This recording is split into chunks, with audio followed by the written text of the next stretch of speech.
Hello friends, chapter number 3 matrix start कर रहे हैं। मैट्रिक्स का यूज डिटरमिनेंट में तो हो गया है, वो तो आपको अच्छे से समझ में आ गया होगा। ओके, तो now new chapter number 3 matrix श्रेणी for the Gujarati medium. Chapter नाम શું છે? श्रेणी। ओके, तो सबसे पहले हम मैट्रिक्स पढ़े तो उसके पहले कितने टाइप्स के मैट्रिक्स हमको पढ़ने के इस चैप्टर में, तो वो मैं समझा देता हूँ। पहले સૌથી પ્રથમ આપણે પહેલા જોઈશું શ્રેણિકના प्रकार। ओके, तो पहलू ज प्रकार फर्स्ट टाइप्स क्या है? Column matrix. क्या? Column matrix. कॉलमन मैट्रिक्स यानी स्तंभ श्रेणिक।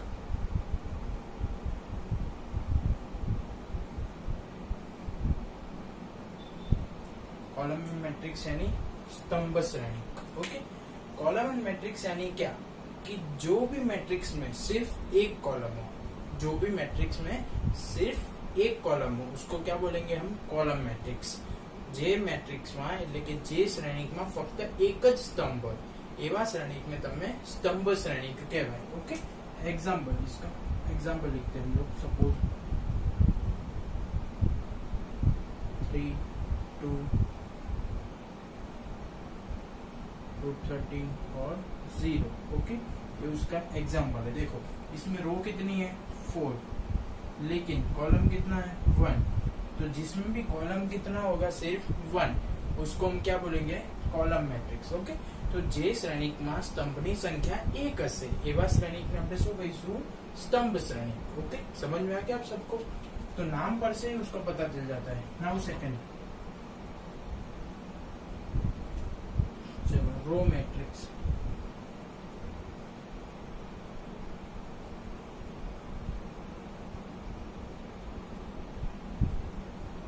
गुजराती में એને કહેવાશે હાર શ્રેણિક।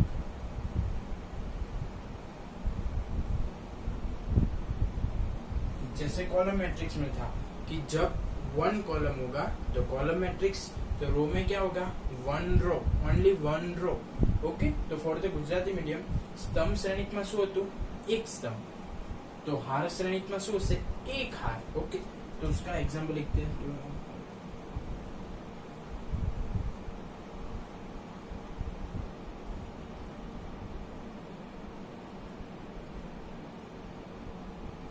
देखो रो कितनी है? 1, कॉलम कितने हैं? 1 2 3 4। तो उसका टाइप कौन सा हुआ? 1 क्रॉस 4, यानी कि रो कितनी है? देखो तो 1। तो जो मैट्रिक्स में एक ही रो होगी उसको क्या बोलेंगे हम? Row matrix. ओके, फिर से स्तंभ column matrix 1 column, row matrix 1 row. स्तंभ श्रेणिक में एक स्तंभ, हार श्रेणिक में एक हार। ओके, खबर पड़ेगी बधाने?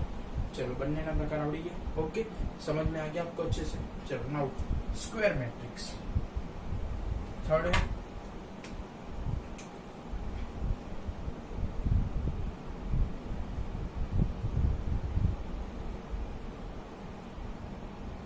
Square matrix. स्क्वायर मैट्रिक्स यानी क्या? Square matrix for the Gujarati medium चौरस श्रेणिक।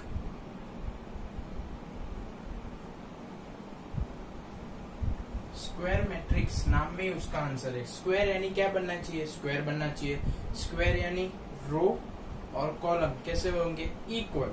चौरस श्रेणी એટલે શું? હાર અને રોની સંખ્યા કેવી હશે? હાર અને સ્તંભની સંખ્યા કેવી હશે? સમાન। તો એને શું કહેવાશે? ચોરસ। ઓકે, એક્ઝામ્પલ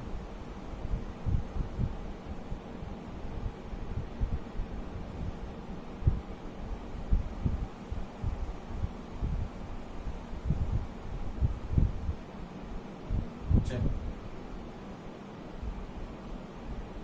3 रो 3 कॉलम, 3 हार 3 स्तंभ। ओके, 3 रो 3 कॉलम, 3 हार 3 स्तंभ। ओके, तो उसको क्या बोलेंगे? स्क्वायर मैट्रिक्स એટલે કે ચોરસ શ્રેણી। ખબર પડી ગઈ?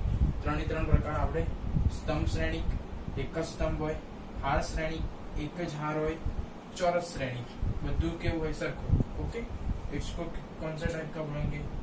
3 क्रॉस 3 मैट्रिक्स। ओके, चलो 4 नंबर डायगोनल मैट्रिक्स। कौन सा? डायगोनल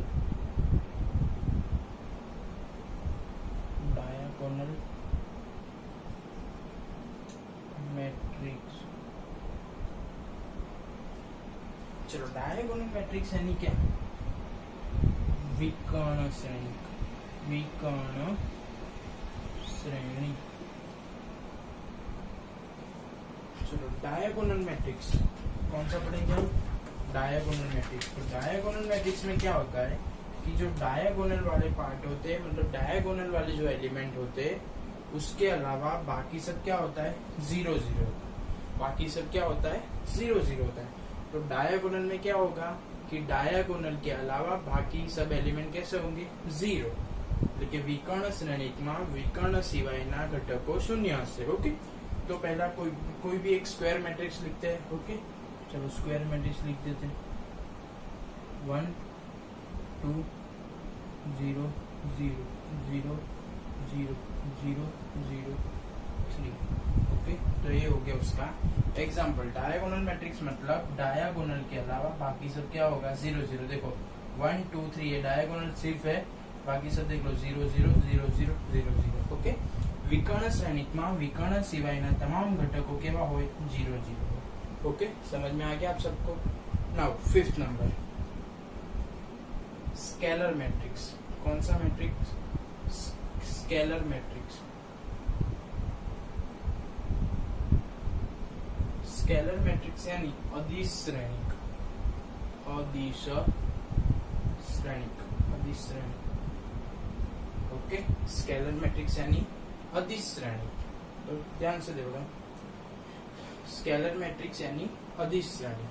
स्केलर मैट्रिक्स में क्या होता है कि डायगोनल मैट्रिक्स में जो था वही, लेकिन डायगोनल के एलिमेंट क्या होंगे? इक्वल, बाकी सब 0। डायगोनल वाले क्या हो जाएंगे? इक्वल। 2 2 2 0 0। देखो सिर्फ डायगोनल वाले हैं तो डायगोनल मैट्रिक्स, डायगोनल वाले हैं लेकिन वो इक्वल है तो स्केलर मैट्रिक्स। ओके, खाली विकर्ण वाला छे तो विकर्ण श्रेणी, विकर्ण वाला छे पण समान छे तो એને અદિશ શ્રેણી। ખબર પડી ગઈ બંનેમાં? 3 આના જેવા इक्वल આવશે, હું તમને 3 ફરી વાર સમજાઈશ। पर अगर इसमें समझ में नहीं आया तो देख लो, डायगोनल वाले एलिमेंट है लेकिन कैसे डिफरेंट है, तो उसको क्या बोल दिया? जैसे डायगोनल, डायगोनल वाले ही है लेकिन कैसे एलिमेंट है? इक्वल है, तो हमने क्या बोल दिया? उसको स्केलर मैट्रिक्स। ओके, समझ में आ गया आपको? चलो next, unit matrix. Unit matrix तो आपको पढ़ाया हुआ है मैंने। चलो यूनिट मैट्रिक्स यानी एकम श्रेणी, एकम श्रेणी। यूनिट मैट्रिक्स यानी एकम श्रेणी। ओके, समझ में आ गया आपको अच्छे से? चलो उसके डायगोनल वाले क्या हो जाएंगे? 1 0 0 0 1 0 0 0 1। एकम श्रेणी કેટલે? વિકર્ણના ઘટકો શું હોય? 1 1 1, બાકી બધું 0। इसको बोलते हैं unit matrix. Okay, last 7 zero matrix. ये तो आप सबको आता ही है, तो भी मैंने लिख दिया एक बार। जीरो मैट्रिक्स એટલે કે शून्य श्रेणी, એટલે કે शून्य श्रेणी। चलो जीरो मैट्रिक्स यानी शून्य श्रेणी। ओके, जीरो मैट्रिक्स यानी कि शून्य श्रेणी। चलो सारे के सारे एलिमेंट 0 0 0 0, कौन सा भी मैट्रिक्स हो उसमें सारे के सारे एलिमेंट अगर 0 होंगे तो हम बोलेंगे जीरो मैट्रिक्स એટલે કે शून्य श्रेणी। चलो सारे के सारे टाइप्स पहले इंग्लिश में समझाता हूँ, फिर गुजराती मीडियम के लिए देखना, ध्यान से देखो। Types of the matrix. First है कॉलम मैट्रिक्स। तो जो भी मैट्रिक्स में सिर्फ एक कॉलम है उसको बोलेंगे हम कॉलम मैट्रिक्स। जो भी मैट्रिक्स में एक रो है उसको बोलेंगे हम रो मैट्रिक्स। जो मैट्रिक्स में रो और कॉलम इक्वल है, 3 रो 3 कॉलम, उसको बोलेंगे हम स्क्वायर मैट्रिक्स। क्या बोलेंगे? Square matrix. जो मैट्रिक्स में सिर्फ डायगोनल वाले एलिमेंट है लेकिन डिफरेंट है, डायगोनल वाले है लेकिन डिफरेंट है, तो क्या बोलेंगे हम? डायगोनल। ओके, जो मैट्रिक्स में डायगोनल वाले एलिमेंट है लेकिन इक्वल है तो उसको बोलेंगे हम स्केलर मैट्रिक्स।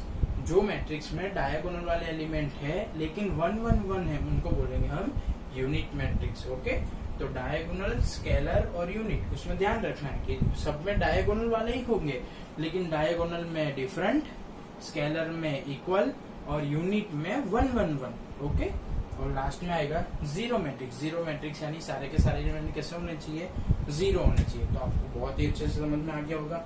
चलो now for the Gujarati medium. Gujarati medium मध्ये पहलो प्रकार है स्तंभ श्रेणी। स्तंभ श्रेणी केटले एक स्तंभ होय, हार श्रेणी केटले एक हार होय। फरीवार स्तंभ श्रेणी एटले एक ज स्तंभ होय, हार श्रेणी केटले एक ज हार होय। चौरस एटले लंबाई ने पહોળાઈ સરખી હોય, એનો મતલબ હાર અને સ્તંભ કેવા હશે, સરખા। તો 3 હાર 3 સ્તંભ એટલે એને શું કહેવાય, ચોરસ શ્રેણી। પછી વિકર્ણ શ્રેણી। વિકર્ણ શ્રેણી એટલે વિકર્ણના સભ્યો કેવા હોય, ખાલી વિકર્ણના જ સભ્ય હોય, બાકી બધા કેવા હોય, જીરો હોય। તો વિકર્ણના સભ્ય હોય પણ કેવા હોય, અલગ અલગ અલગ। પણ વિકર્ણના સભ્ય જો સરખા હોય તો એને શું કહેવાય, અદિશ શ્રેણી। વિકર્ણના સભ્યો હોય તો વિકર્ણ શ્રેણી, વિકર્ણના સભ્યો સરખા હોય તો અદિશ શ્રેણી। પણ વિકર્ણના સભ્યો સરખા હોય પણ એક એક એક એક હોય તો શું કહેવાય, એકમ શ્રેણી। ખબર પડી ગઈ હવે પરફેક્ટ? ઓકે, અને છેલ્લામાં બધા ઘટકો જો 0 0 0 હોય તો એને શું કહેવાશે, શૂન્ય શ્રેણી। તો આ હતા શ્રેણીકોના પ્રકાર, જે ચેપ્ટરમાં તમારે શીખવાના છે, ભણવાનું છે। આના દાખલા તમારે ગણવાના છે। ओके, इसके ही सारे सम करने, बहुत इजी चैप्टर है। ओके, देख लो एक बार।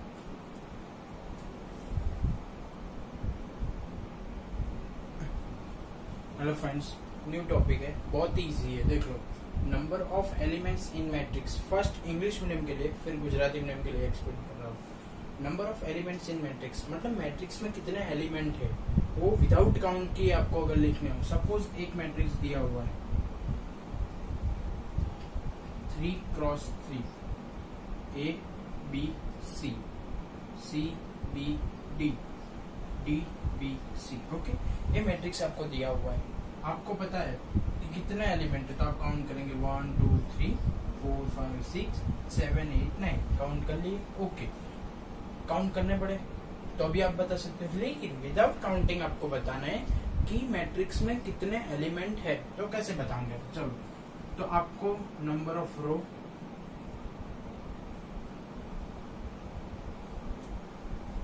Number of column M N, number of element equal to M cross N, यानी कि M इंटू N। कितनी रो है देखो तो 1 2 3 3, कितनी कॉलम है 1 2 3 3 3 जा 9, तो आ गया नंबर ऑफ एलिमेंट। तो ऐसे भी आप फाइंड कर सकते हो कितनी रो, सपोज 2 रो है 1 2 और 5 कॉलम है 1 2 3 4 5, तो कितने एलिमेंट हो गए, 2 5 जा 10। इजीली काउंट नहीं करना है, डायरेक्ट रो इनटू कॉलम कर देना है। ओके, समझ में आ गया आप? ओके, गुजराती मीडियम के लिए શ્રેણીકોમાં ઘટકોની સંખ્યા શોધવાની છે। શ્રેણીકોમાં કેટલા ઘટકો હશે, સપોઝ આ શ્રેણીમાં કેટલા ઘટક છે તો તમને જોઈને ખબર પડી જાય, 1 2 3 4 5 6 7 8 9, 9 ઘટકો થયા, પણ ગણ્યા વગર શોધવાનું છે। તો પહેલા શું શોધવાનું, હારની સંખ્યા, હારની સંખ્યા એને કહેવાય m, પછી સ્તંભની સંખ્યા, સ્તંભની સંખ્યા એને કહેવાય n, પછી ઘટકોની સંખ્યાનું સૂત્ર, ઘટકોની સંખ્યાનું બરાબર હારની સંખ્યા ગુણ્યા સ્તંભની સંખ્યા। કેટલા ઘટક હતા, કેટલી હાર હતી 3, કેટલા સ્તંભ હતા 3, 3 તરી 9। આવી રીતે પણ જવાબ લાવી શકો ગણ્યા વગર। તમે સૈનિકને જોયો જ નથી, એમને જ हारनी संख्या गुणिया स्तंभनी संख्या। ओके, समझ में आ गया दोनों मीडियम के स्टूडेंट को कि कैसे काउंट करना है। ओके ओके, अभी आपको दिया हुआ है कि रोज कितनी मैंने बोला था, एक एग्जांपल लिया हमने कि 2 रो है, कितनी रो है 2 रो है, यानी कि m कितना है, m इक्वल टू 2 एंड कितनी कॉलम है 5, तो कितने एलिमेंट हो गए 2 इंटू 5 इक्वल टू 10। यानी कि हमने अभी जो सीखा, हमने अभी जो पढ़ा उसमें हमको ऑर्डर दिया होता है। ऑर्डर मतलब कितनी रो है, कितनी कॉलम है। गुजराती मीडियम માટે કક્ષા આપેલી હોય છે કે કઈ કક્ષાનો શ્રેણી છે 3x3, 3x2, ओके। तब हमको ऑर्डर दिया होता है 3x3, 3x2, उससे से हम एलिमेंट फाइंड करते हैं, ओके। लेकिन एग्जांपल नंबर 2 देखते हैं, फिर आपको समझ में आ जाएगी मैं कहना क्या चाहता हूँ। If matrix has 8 elements then write all possible order. अगर मैट्रिक्स में 8 एलिमेंट है यानी कि 8 एलिमेंट है तो कितने ऑर्डर का मैट्रिक्स हो सकता है। गुजराती मीडियम विद्यार्थियों માટે कि जो श्रेणिक में 8 घटको होय, फरीवार जो श्रेणिक में 8 घटक होय तो कया कया प्रकारना श्रेणिक एनाथी बनी सके। तो सिंपल है कि अगर टोटल नंबर ऑफ एलिमेंट देखो, number of element, number of elements क्या है 8, उसका फॉर्मूला क्या था m cross n equal to 8, okay. Number of element equal to 8 यानी उसका फॉर्मूला क्या था m cross n equal to 8, यानी m और n ऐसा लो कि मल्टीप्लिकेशन कितना होना चाहिए 8। तो पहला देखो m इक्वल टू कितना ले लिया 1, तो n इक्वल टू कितना लेना पड़ेगा 8, यानी फर्स्ट मैट्रिक्स बन गया 1 क्रॉस 8। चलो फिर m इक्वल टू कितना ले लिया 2, तो n इक्वल टू कितना लेना पड़ेगा 4, तो मैट्रिक्स बन गया 2 क्रॉस 4, ओके। चलो फिर m इक्वल टू 3 तो ले नहीं सकते क्योंकि 3 के टेबल में 8 आने वाला नहीं है, तो m इक्वल टू ले लिया 4, तो n इक्वल टू लेना पड़ेगा 2, तो मैट्रिक्स बन गया 4 क्रॉस 2, ओके। चलो लास्ट m इक्वल टू ले लिया 8, तो n इक्वल टू लेंगे 1, तो मैट्रिक्स बन गया 8 क्रॉस 1। यानी कि अगर वो मैट्रिक्स में 8 एलिमेंट है तो इतनी पॉसिबिलिटीज है, इतने टाइप्स के मैट्रिक्स हो सकते हैं, ओके। सपोज 1 क्रॉस 8 मैट्रिक्स होगा तो उसके भी 8 एलिमेंट बनेंगे। सपोज 2 क्रॉस 4 मैट्रिक्स होगा तो उसके भी 8 एलिमेंट बनेंगे। सपोज 4 क्रॉस 2 होगा तो उसके भी 8 एलिमेंट होंगे। सपोज 8 क्रॉस 1 होगा तो उसके भी 8 एलिमेंट होंगे, ओके। तो ऐसे आपको एलिमेंट दिए हो तो आप उसकी पॉसिबल ऑर्डर लिख सकते हैं, okay, for the Gujarati medium. કે જો તમને મેટ્રિક્સના ઘટકોની સંખ્યા આપી હોય તો એના પરથી તમે એની કક્ષા નક્કી કરી શકો। મને ખબર છે તમને ખબર પડી ગઈ મેં સમજાવ્યામાં, પણ તો પણ ચિરાગ માટે આપણે ગુજરાતીમાં સમજાઈ રહ્યા છીએ। ચિરાગ ध्यानથી m cross n equal to कितना दिया हुआ है आपको m क्रॉस n એટલે કે હાર અને સ્તંભનો ગુણાકાર કેટલો આપ્યો છે 8। એ તમને ખબર છે કે ઘટકોની સંખ્યા આવી જો ઘટકોની સંખ્યા એટલે હાર ગુણ્યા સ્તંભનો ગુણાકાર, ઓકે। એટલે હાર અને સ્તંભનો ગુણાકાર એટલે ઘટકોની હાર અને સ્તંભનો ગુણાકાર કેટલો થવો જોઈએ 8। તો એવી 8 ગુણાકાર થાય એવી જોડીઓ લખી નાખો, 1 ગુણ્યા 8, 2 ગુણ્યા 4, 4 ગુણ્યા 2 અને 8 गुणिया 1। तो आटला ऑर्डर शक्य है। खबर पड़ी गई, ओके। समझ में आ गया सबको एलिमेंट, ओके। चलो चलो एक और ले लेते। सपोज 9 है, सपोज एलिमेंट मैट्रिक्स हैज कितने, मैट्रिक्स में कितने एलिमेंट है 9। तो कौन से ऑर्डर बन सकते हैं देखो 1 क्रॉस 9 बन सकता है, 3 क्रॉस 3 बन सकता है और 9 क्रॉस 1 बन सकता है, ओके। इसका उल्टा नहीं कर सकते तुम, 3 क्रॉस 3 का उल्टा तो 3 क्रॉस 3 ही होगा, मतलब वो सेम ही होगा, ओके। तो इसमें 9 एलिमेंट में सिर्फ कितने मैट्रिक्स बनेंगे 3। चलो सपोज 5 एलिमेंट्स है, 5 का कितना बनेगा 1 क्रॉस 5 और 5 क्रॉस 1, एक ही बना, ओके। सपोज 12 है, चलो 12 का कितने, सपोज कोई भी मैट्रिक्स में कितने एलिमेंट है 12, तो कितना बन सकता है पहले तो 1 क्रॉस 12, फिर 12 क्रॉस 1, ओके।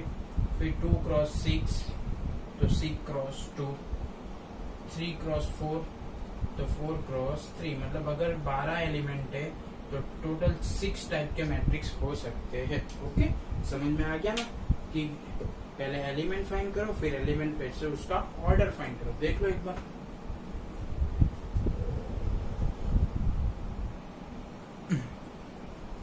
देखो फ्रेंड्स एग्जांपल नंबर 3 बहुत इजी है। Construct 3 cross 2 matrix if a i j equal to 1/2 i minus 3j। तो ए एलिमेंट का फॉर्मूला दिया हुआ है, हमको कैसा मैट्रिक्स बनाना है जिसमें 3 रो है और 2 कॉलम है, ओके। तो पहले ऐसा मैट्रिक्स हम लिख देते हैं कि हमको जैसा भी मैट्रिक्स बनाना है वो हम जो भी कंस्ट्रक्शन है, चलो first row first column, first row second column, second row first column, second row second column, third row first column, third row second row. Okay, हमको जो भी मैट्रिक्स बनाना है वो हमने लिख दिया। अभी ए आई जे A11 बनाना है तो आई की जगह पे 1, जे की जगह पे भी 1 इधर रख देना, इसकी वैल्यू मिल जाएगी। फिर A12 तो आई की जगह पे 1, जे की जगह पे 2, ऐसे सारे के सारे की आपको वैल्यू मिल जाएगी और एक मैट्रिक्स कंस्ट्रक्ट हो जाएगा। ओके, मतलब हमें जो भी फाइंड करना है वो हमें मिल जाएगा। ओके, तो स्टार्ट करते हैं। चलो A11 तो 1/2, आई क्या है 1 -3 1। ओके, 1/2 1 -3, चलो 1/2 1 -3 यानी क्या होगा -2, लेकिन मोड है तो क्या होगा पॉजिटिव, तो 2/2 कितना हो जाएगा 1।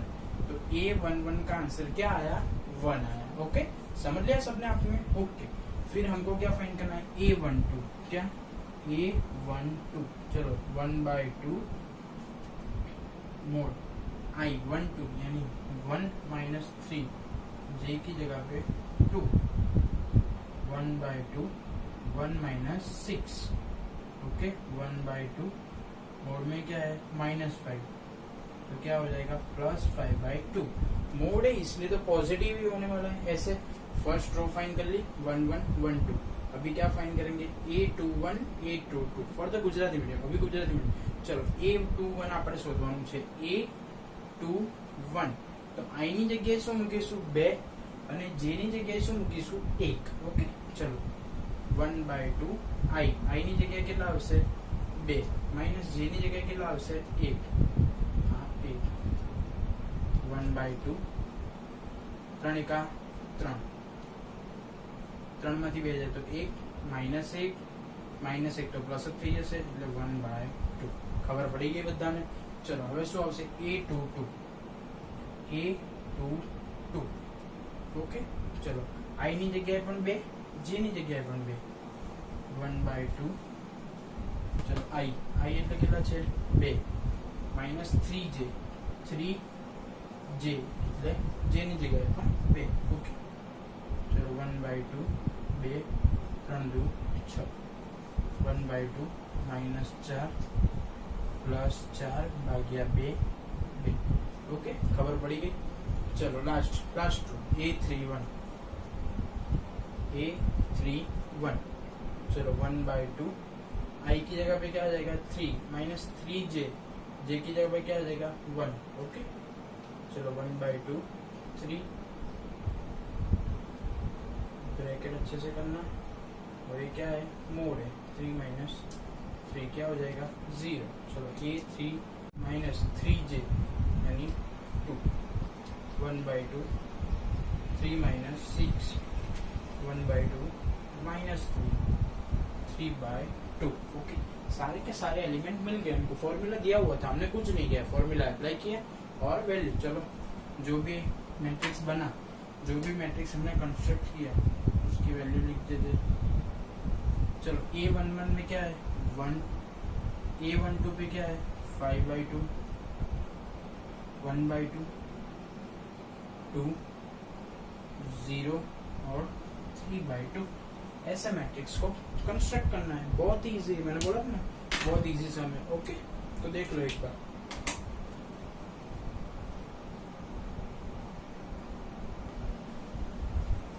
चलो फ्रेंड्स, एक्सरसाइज 3.1 इसमें क्वेश्चन नंबर 7, क्वेश्चन 1 to 6 7 सारे के सारे बहुत ही इजी है, पर मेरे को इसमें से 2 क्वेश्चन ऐसा लग रहा है कि मैं आपको करवा देता हूँ तो आपको कोई प्रॉब्लम ही ना हो, क्योंकि ये 2 भी आपको आने वाले ही है।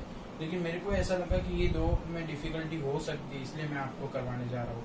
यानी कि पूरी की पूरी एक्सरसाइज 3.1 पूरी होमवर्क में है। ओके, उसमें से 2 क्वेश्चन ऐसे मेरे को लगा कि आपको करवाने जैसा है, इसलिए मैं करवा रहा हूँ। तो simple, find the value of ABCD। आपको ABCD की वैल्यू फाइंड करनी, तो कंपेयर कर देते हैं। फर्स्ट इक्वेशन देख लो, A - B इक्वल टू क्या है -1।